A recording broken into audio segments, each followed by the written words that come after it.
Hello everyone, welcome back to Crown Stag voiceover. My name is Neil Glasgow. In today's video, I'm going to talk about something that weirdly keeps coming up time and time again, and that is slating. So, we're going to talk about what slating is, whether you should do it, and what impact it has on your auditions. So, with that in mind, let's get into it.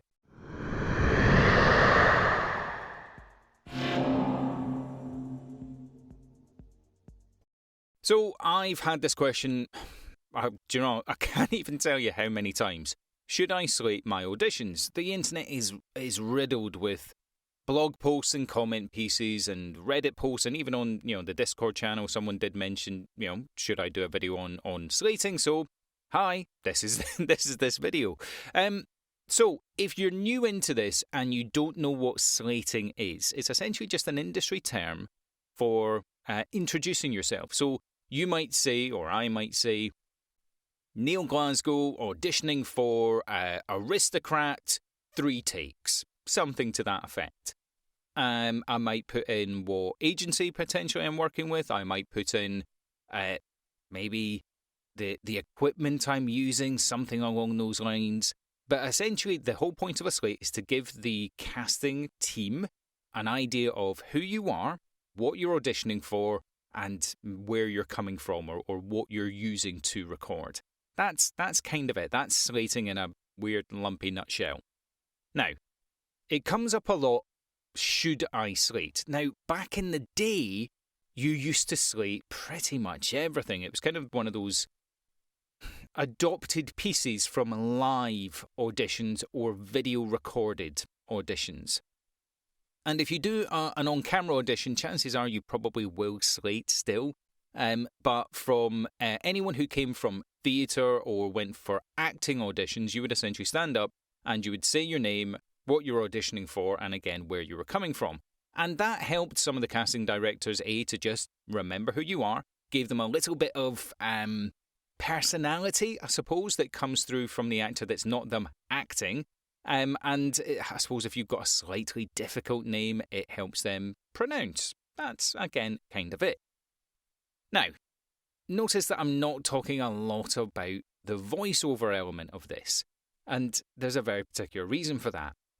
Slating in voiceover, the way that I personally view it and describe it is it's an analog solution to a digital problem. Now, what do I mean by that? When you send your files to wherever it is that you're sending them, essentially how you should tag up your files would be perhaps your name, the name of the audition that you're doing. It will say MP3, maybe some of the coding that you've put into your file. So at 46,000 kilohertz, all that sort of stuff. That is all digitally encoded. So it makes you slating, you saying all that, kind of redundant. And not only does it make it a little bit redundant for clients that don't want that, and that, in my experience at least, is the vast majority of them, they're not asking for it. What they want to hear, because they're going to hear it 1,000,000 times that day, is your audition. Now, if you want to say just 2 takes, 3 takes, at least it lets them know to listen to more than one thing. And actually, I don't think there's much wrong with that because, again, that gives your client a little bit of flavour to what you can deliver instead of just doing a sort of one-and-done audition. Now, there is a caveat to that. Some clients and some agents will ask you to slate. And that, in my opinion, is the only time you should slate, when they ask for it. Otherwise, what's the point? And actually, the detriment that can come out of that is the client will hear you start slating and immediately just turn off.